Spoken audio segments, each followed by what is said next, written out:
நேயர்கள் அனைவருக்கும் அன்பான வணக்கம். இந்த தொகுப்புல மார்ச் மாதத்திற்கு உண்டான பலன்களை பத்தி தான் பார்க்க போறோம். மார்ச் மாதம் 2024 வருடத்தின் 3வது மாதம் 1ஆம் தேதி முதல் 31ஆம் தேதி வரைக்கும் இருக்குது. மாசி மாதம் 18ஆம் தேதி முதல் பங்குனி மாதம் 18ஆம் தேதி வரைக்கும் இந்த மார்ச் மாதம் இருக்கு. இந்த மார்ச் மாதத்துல வரக்கூடிய முக்கியமான விசேஷ தினங்கள் அப்படின்னு பார்த்தோம்னா மகா சிவராத்திரி சிவபெருமானுக்கு மிக மிக உகந்தது அப்படின்னு சொல்லலாம். அதே மாதிரி முருகப்பெருமான் கூறிய பங்குனி உத்தரமும் இந்த மார்ச் மாதத்திலேயே நமக்கு வந்துடுது. மகா சிவராத்திரி நாள்ல சிவபெருமான் வழிபாட்டை மேற்கொள்ளுங்க. பங்குனி உத்தர நாள்ல முருகப்பெருமான் வழிபாட்டை மேற்கொள்ளுறது மிக மிக விசேஷம். மார்ச் மாதம் அப்படின்னாலே வசந்த காலம் தொடங்கும் மாதம் அப்படின்னு கூட சொல்லலாம். இந்த மாதத்துல நெருப்பு கிரகமான செவ்வாய் தனது பகை கிரகமான சனியோடு கும்பராசியில இணைய போறாரு. அதுவும் மகர ராசியில உச்சம் பெற்றிருக்கக்கூடிய செவ்வாய் மார்ச் மாதம் 15ஆம் தேதி மகர ராசியிலிருந்து கும்பராசிக்கு பயிற்சியாகிறாரு. சனியோடையும் இணைய போறாரு. கும்பத்துல அப்படின்னு பார்த்தோம்னா 3 கிரகங்களோட சேர்க்கையும் இருக்குது. சூரியன் கும்பராசியில மார்ச் மாதம் 14ஆம் தேதி வரைக்கும் இருக்கிறாரு. அதன் பிறகு மீனராசிக்கு போறாரு. புதன் மார்ச் 7ஆம் தேதி வரைக்கும் கும்பராசியில இருக்கிறாரு. அதன் பிறகு மீனராசிக்கு போறாரு. சுக்கிரன் மார்ச் 8ஆம் தேதி வரைக்கும் மகர ராசியில இருக்கிறாரு. அதன் பிறகு கும்பராசிக்கு போறாரு. மீனத்துல ராகுவும் கன்னியில கேதுவும் கும்பத்துல சனி பகவானும் அப்படின்னு கிரகங்களோட அமைப்பு எல்லாமே இப்படிதான் இருக்கு இந்த மார்ச் மாதத்துல. இந்த மார்ச் மாதத்துல நவகிரகங்களோட மாற்றத்தாலும் 3 கிரகங்களோட சேர்க்கையாலையும் 12 ராசிக்காரர்களுக்கும் எப்படிப்பட்ட பலன்கள் எல்லாம் கிடைக்க போகுது அப்படின்னு விரிவாவே பார்க்கலாம். வாழ்க்கையில எப்படியாவது நம்ம முன்னேறணும் அப்படிங்கிற குறிக்கோளோடு செயல்படக்கூடியவர்கள் தான் இந்த தனுசு ராசிக்காரர்கள். எல்லாரிடத்திலையும் அன்பா பழகக்கூடியவங்க.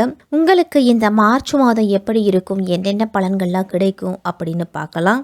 உங்க ராசிக்கு 5ல குரு, 3ல சனி, மாதத்தின் ஒரு பகுதியில 3ல சூரியன் செவ்வாயும் சஞ்சரிக்கிறாங்க. அதனால எடுக்கும் முயற்சியில வெற்றி இருக்கும். பிறருக்கு தந்த வாக்குறுதிகளை நிறைவேற்றக்கூடிய அளவுக்கு உங்களுக்கு பலம் அப்படிங்கிறது உண்டாகும். இந்த மாதத்துல கடந்த கால பிரச்சனைகள்லாம் படிப்படியா குறையும். உங்களுக்கு பண வரவுல இருந்துட்டு வந்த தடைகளும் விலக போகுது. தனுசு ராசிக்காரர்களுக்கெல்லாம் திருமணம் சுபகாரியங்கள்லாம் எளிதில் கைகூடி வரும். சிலருக்கெல்லாம் குழந்தை பாக்கியம் அப்படிங்கிறது கிடைக்கும். இந்த மாதத்துல கொடுக்கல் வாங்கல்ல இருந்துட்டு வந்த நெருக்கடிகளும் குறைஞ்சி கொடுக்கல் வாங்கல் எல்லாமே சீரா இருக்க போகுது.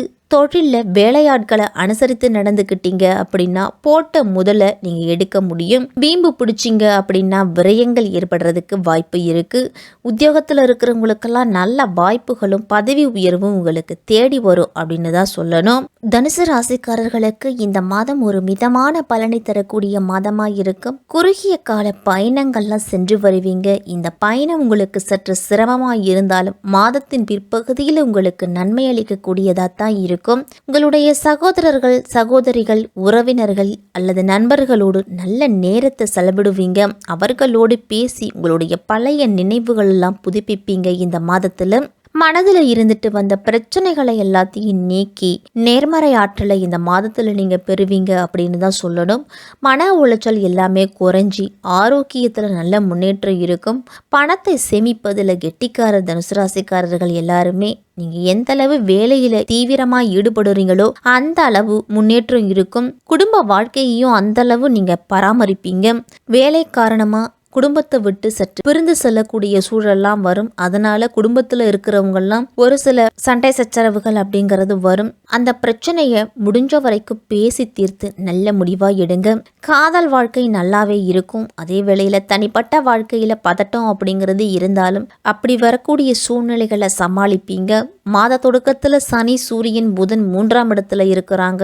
6ஆம் வீட்டின் அதிபதியான சுக்கிரன் செவ்வாயோடு 2ஆம் வீட்டில் அமர்வது சிறப்பாகவே இருக்கும். உங்களுக்கும் சக ஊழியர்களுக்கும் இடையில் இருக்கும் உறவு அவ்வளவு சிறப்பா இருக்காது. வாக்குவாதங்கள்லாம் ஏற்படலாம். அதனால அவர்கள் உங்களுக்கு எதிராக செயல்படுவாங்க.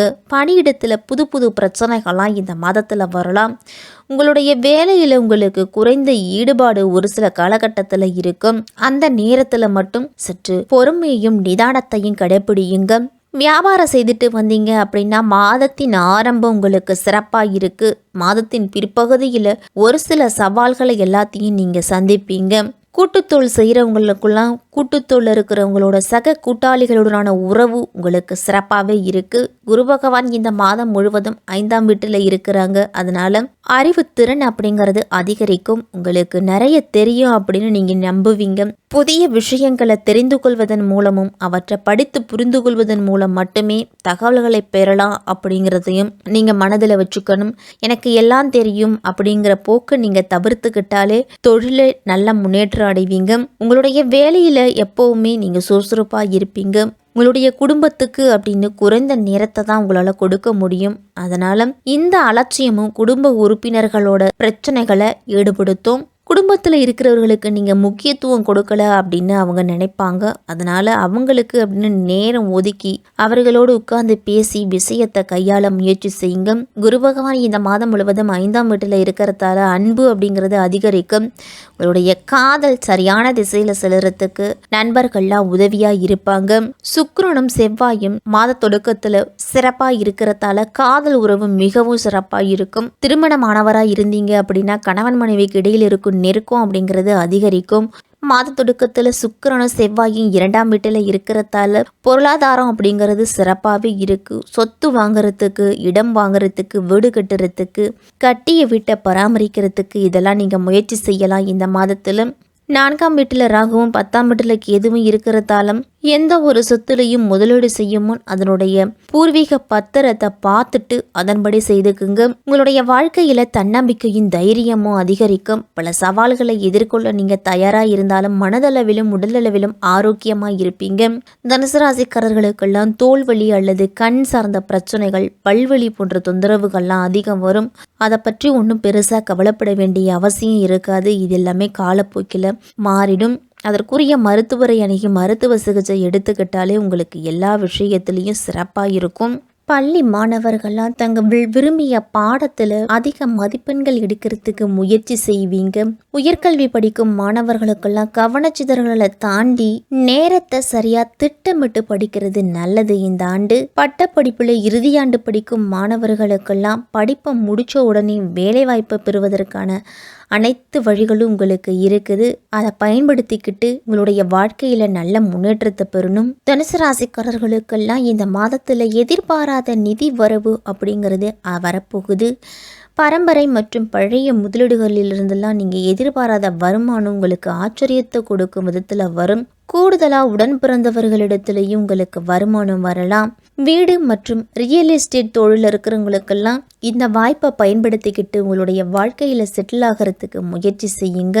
இந்த மார்ச் மாதத்தில் இடமாற்றம் அல்லது முதலீடுகளை விற்பது தொடர்பான செலவுகள் மட்டும் இருக்கும். தனுசு ராசிக்காரர்களுக்கெல்லாம் பங்குச்சந்தையின் மூலம் கிடைக்கும் வருமானத்தை முதலீடு செய்து அதன் மூலமா உங்களுக்கு நல்ல லாபம் அப்படிங்கிறது வந்து சேரும். மாதத்தின் பிற்பகுதியில் நீங்கள் எதிர்பாராத பணவரவு அப்படிங்கிறது கண்டிப்பாக கிடைக்கும். தனுசு ராசிக்காரர்களுக்கெல்லாம் அமாவாசை மற்றும் பௌர்ணமி நாட்களில் அசைவ உணவுகளை தவிர்த்து வாங்க. உங்களால் முடிஞ்ச உதவிகளை உங்களை தேடி வர்றவங்களுக்கு செய்யுங்க. பௌர்ணமி நாட்களில் சத்திய நாராயண பூஜையில் கலந்து கொள்ளுங்க. ஏழை பெண்களோட திருமணத்திற்கு உங்களால் முடிஞ்ச பொருளாதார உதவியை செய்யுங்க. படிக்கின்ற மாணவர்களுக்கு அவர்களுக்கு தேவையான உதவிகளை செய்துட்டு வந்தாலே இந்த மார்ச் மாதம் உங்களுக்கு சிறப்பாகவே இருக்கும். இந்த மார்ச் மாதம் தனுசு ராசிக்காரர்களுக்கெல்லாம் பொருளாதார ரீதியாக நல்ல முன்னேற்றத்தை கொடுக்கக்கூடியதாக தான் இருக்குது. அதனால இந்த வாய்ப்பை நீங்கள் பயன்படுத்திக்கிறது நல்லது.